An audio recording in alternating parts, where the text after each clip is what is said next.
very short for us, but not for them. It's kind of fun. Now, after this, I want you to take care of things out there. You know, people coming in because I think you got a list. Do you have a list of? No, I don't. You said we got 5 shows. Yeah. So basically, we got 4 more left. 4 more left. And after this, the first group that will. That was a group. First show after this.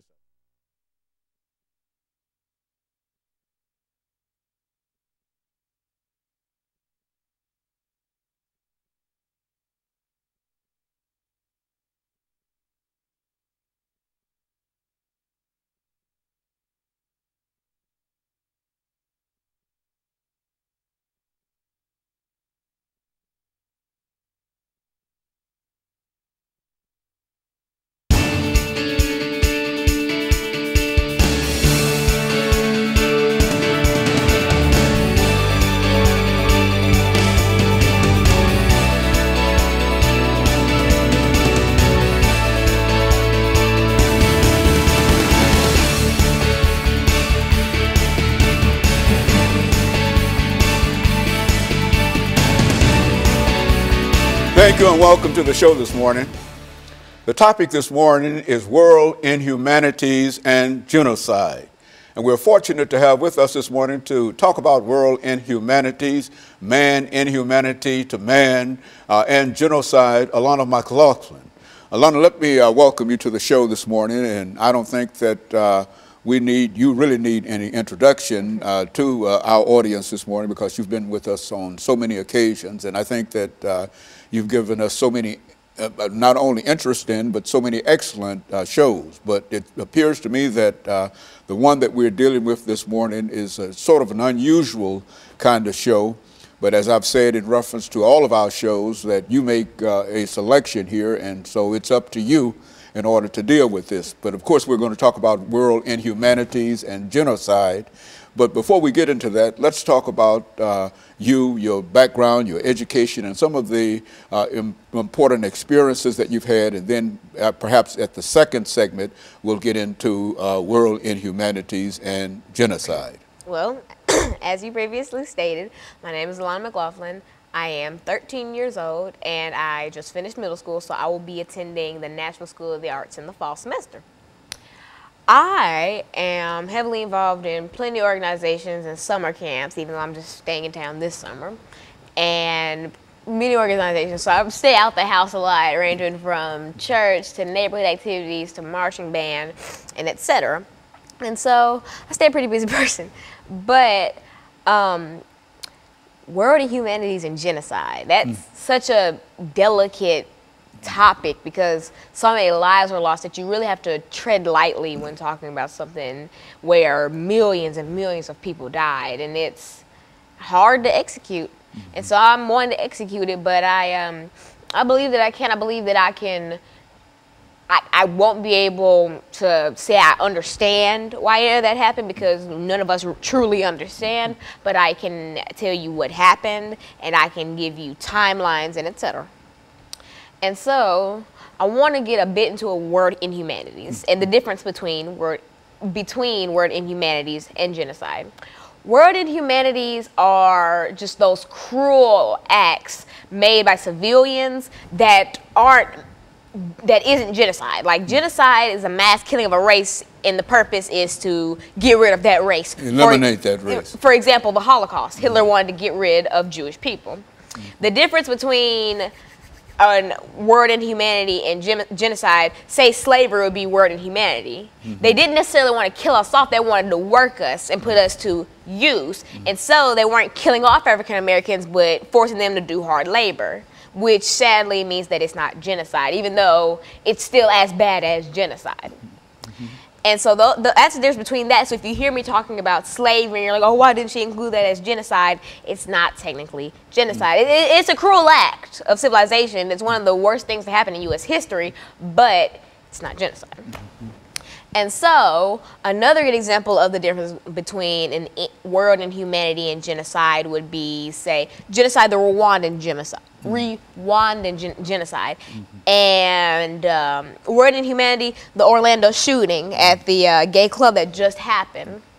Now, that might be genocide. We don't know yet because people are thinking that it's either an attack on U.S. soil or that the shooter was trying to rid the world of gay people. So it's just conflicting. So we don't truly know at this point.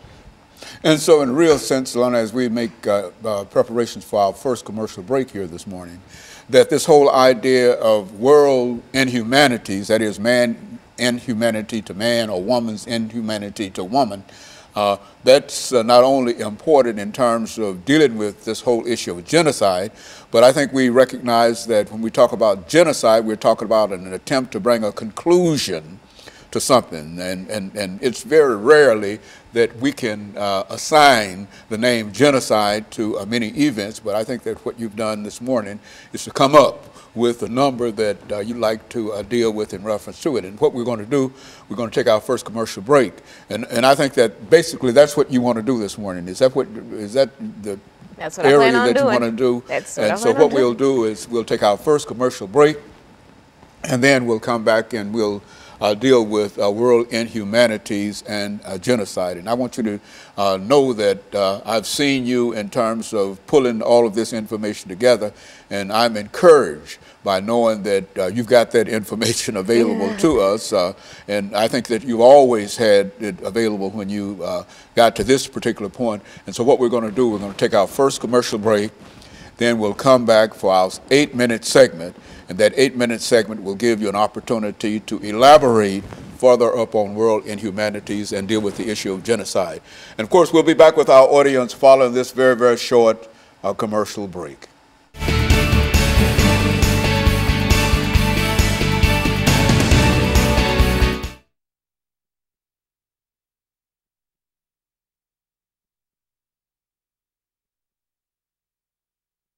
Man's inhumanity to man. Yeah. Bullying or whatever and etc. You know, I'm thinking more wide. Okay. About her phone ring. Wide scale crap like Trail of Tears, stuff like that. Okay. Yeah. Well, that's well, you go for it. Anything that you've got to deal with, and keep your legs still. And don't rock the chair. Okay. And then we'll come back and I'll introduce it. We got 7 minutes and 55 seconds. You see that clock there? No, I don't see the clock. I mean, you see it. I mean, I see it now, but that's why I like have really bad time perception. Like either I'll talk over or I'll stop. Well, that's the clock there. You see too. You right. Oftentimes it's down in 7 minutes and 55 seconds in this segment. And so when we come back, we're gonna have that time. And so you try to divide your time and articulate it, and don't shake the camera, chair, twist your legs or anything. Just keep still. I know. You know how to do it. You've done it enough. You know. But as soon as he gives me the signal, we're going to start back, and I'll welcome them back. And you ready?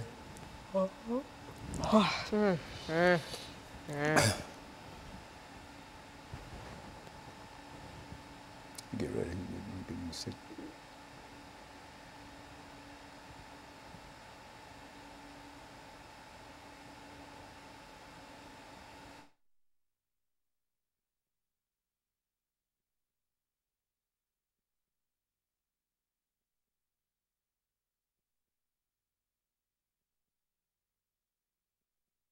Thank you and welcome back to the second segment of the show for today. The topic is world inhumanities and genocide, and we're talking to Alana McLaughlin, who has already given us information in reference to her background, education, and some of her experiences. And so, Alana, let's pick up where we left off by having you to talk about some of the things that you consider to be world inhumanities. That is, throughout all of the world, how people have reacted in reference to their fellow man. And then we'll get into some of the more delicate issues in dealing with genocide, an attempt to try to eradicate a race. But first, let's deal with simple world inhumanities.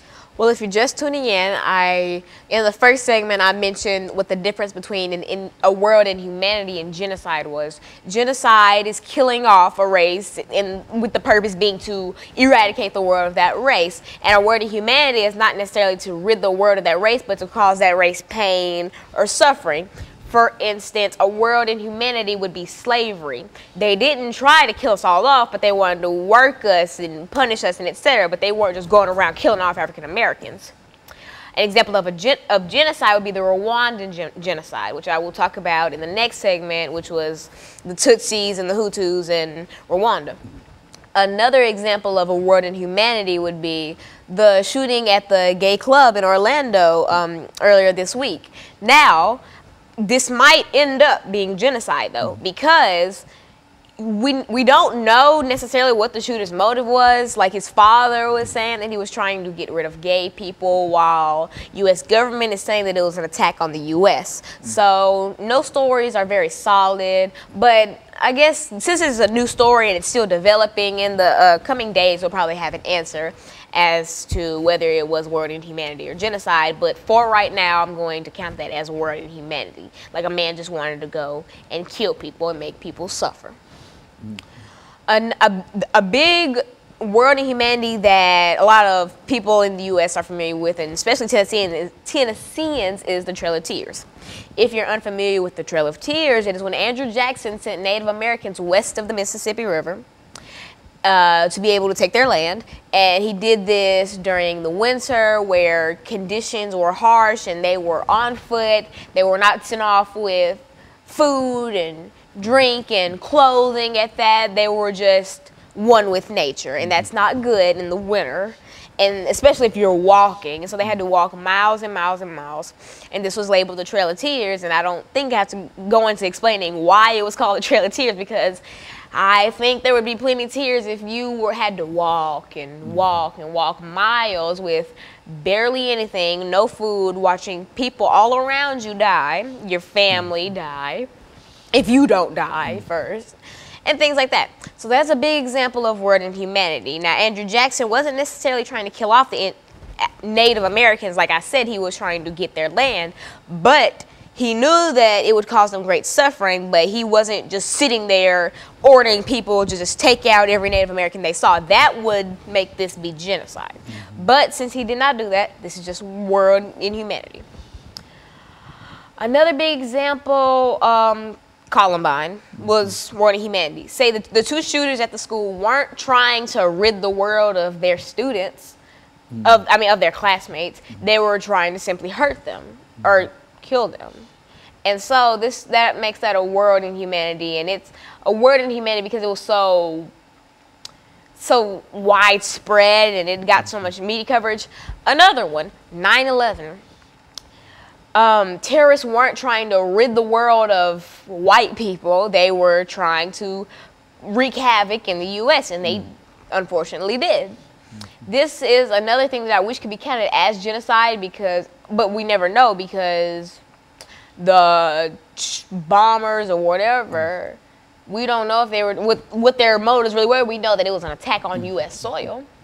And so those are examples of world inhumanities, and it's just, it's as bad as genocide. It's just that there's a thin line between, I want to cause you suffering and I want to get rid of you. Like, I can argue and bicker with you, but I don't want you to leave. Like, you know, Lana, I take in dealing with world inhumanities, I think one of the most important areas here that you mentioned to me earlier has to deal with war. Now, when you consider war in reality is man's inhumanity to man. Would you concede that? And by conceding that, then you can simply look at the various kinds of wars that we've become involved in. And even on a more personal level, I think that when you talk about inhumanity toward man, you can look at some of the things that happen in your everyday life, dealing with children, bullying, and all of those things. All of those things, while certainly they're not as significant in terms of their outcomes, they are important in terms of individuals who've been talked about, who've been bullied, who've been pushed around, and et cetera. And so I would imagine